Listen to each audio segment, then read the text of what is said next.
તીર્થયાત્રાથી પાછા આવેલા શ્રી રામચંદ્રની દિનચર્યા અને પિતાના ઘરમાં નિવાસ, રાજા દશરથને ત્યાં વિશ્વામિત્રનું આગમન, રાજા દ્વારા તેમનો સત્કાર.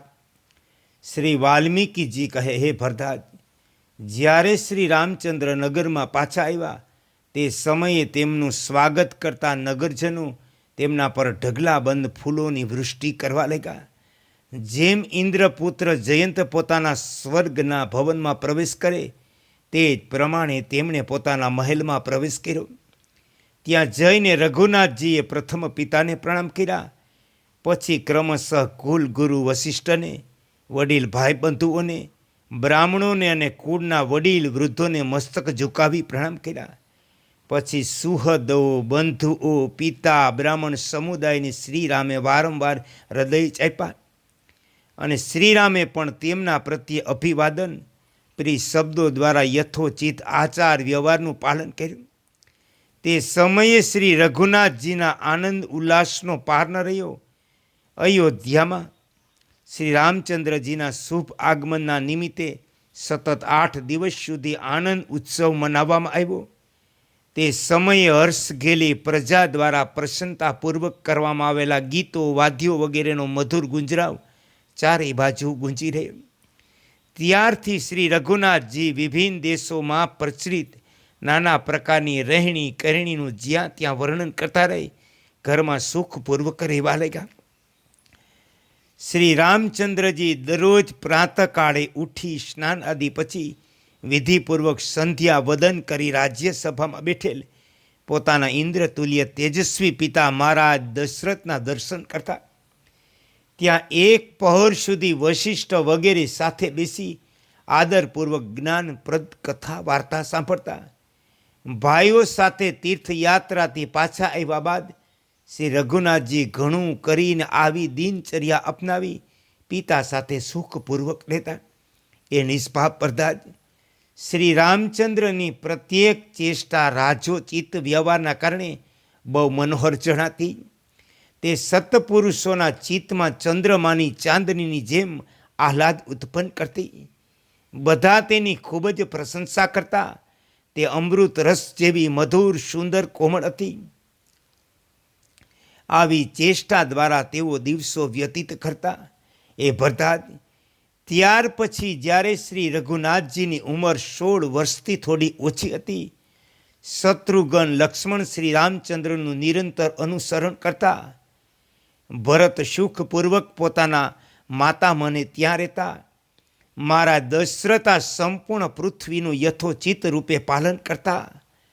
તેઓ મહાબુદ્ધિશાળી નરેશ દરરોજ મંત્રીઓની સાથે બેસી પોતાના પુત્રોના લગ્ન માટે પરામર્શ કરતા. તે દિવસોમાં તીર્થયાત્રા પૂરી કરી પોતાના ઘરમાં નિવાસ કરી રહેલા શ્રીરામ દિવસે દિવસે દુબળા થવા લાગ્યા. એ ભરદ્વાજ, મારા દશરથ શ્રી રામને વારંવાર પ્રેમપૂર્વક મધુર વાણીમાં પૂછતા, એ બેટા, તમારા મનમાં કયા પ્રકારની ભારે ચિંતા પેદા થઈ? તેઓ ઉત્તર આપતા કે, હે પિતાશ્રી, મને કોઈ કષ્ટ નથી. આટલું કહીને કમલનયન શ્રીરામ પિતાશ્રીના ખોળામાં ચૂપચાપ બેસી જતા. ત્યારબાદ એક દિવસ રાજા દશરથે સર્વ કાર્યોમાં નિષ્ણાત વક્તાઓમાં શ્રેષ્ઠ વશિષ્ઠજીને પૂછ્યું, એ ગુરુદેવ, શ્રીરામ ખીન કેમ છે? તેમના આ પ્રમાણે પૂછવાથી વશિષ્ઠ મુનિએ કંઈક વિચારીને કહ્યું કે, હે શ્રીમન, એ મહારાજ, એમાં કંઈક કારણ છે, પરંતુ એના માટે તમારે દુઃખી ન થવું જોઈએ.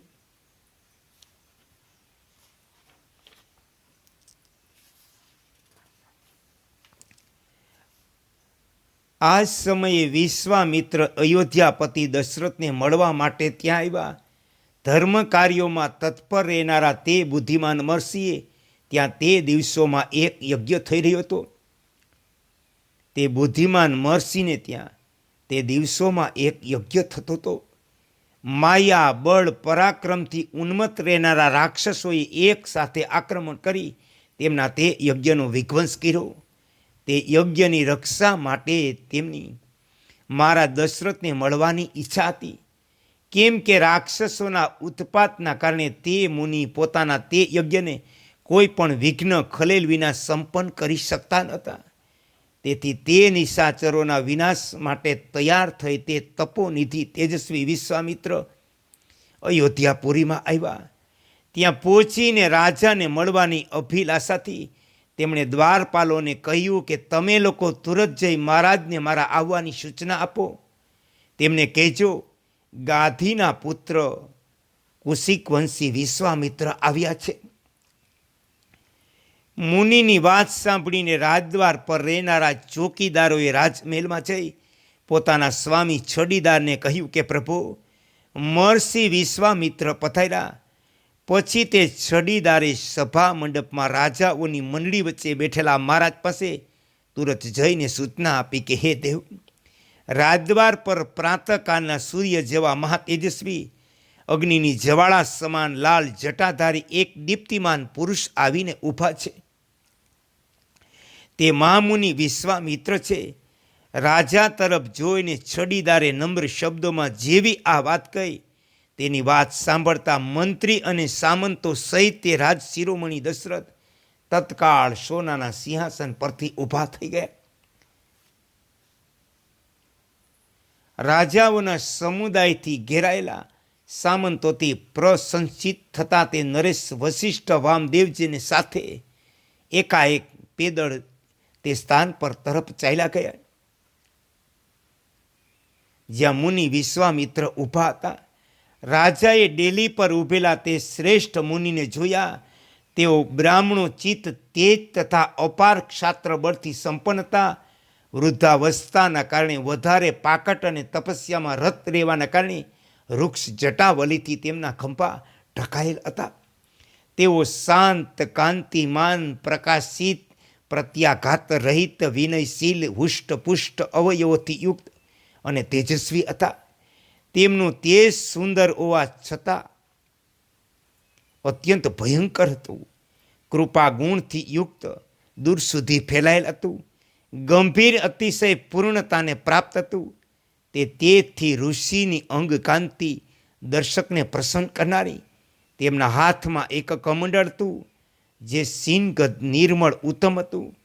તે તેમના કલ્પાંતના સ્થાયી જીવનકાળથી બધી અવસ્થાઓનું સાક્ષી હતું. મુનિનું અંતકરણ અત્યંત નિર્મળ હતું. તેમના ચિત્તમાં કરુણા હતી. તેથી તેમની વાણી અતિ મધુર આનંદદાયક હતી. તેઓ પોતાની સ્નેહપૂર્ણ દ્રષ્ટિથી એ રીતે જોતા હતા જાણે સામે ઊભેલી જનતાને અમૃતથી સિંચી રહ્યા હોય. તેમના અંગ પર સુંદર યજ્ઞો પવિત્ર શોભી રહ્યું. તેઓ દર્શકોના મનમાં અત્યંત આશ્ચર્યનો સંચાર કરી રહ્યા. તે મહર્ષિને દૂરથી જોઈ રાજાનું શરીર વિનયથી ઝૂકી ગયું. તેમણે મુગટ સહિત મસ્તકથી તેમના ચરણોમાં પ્રણામ કર્યા. મુનિએ પણ જેમ સૂર્યદેવ ઇન્દ્રનું પ્રત્યભિનંદન કરે તે જ પ્રમાણે મધુર ઉદારતાપૂર્ણ વચન દ્વારા આશીર્વાદ આપી પૃથ્વીપતિ દશરથનું પ્રત્યભિવાદન કર્યું. ત્યાર પછી વશિષ્ઠ વગેરે બધાએ બ્રાહ્મણોએ સ્વાગત વગેરેના ક્રમથી વિશ્વામિત્રનો સત્કાર કર્યો.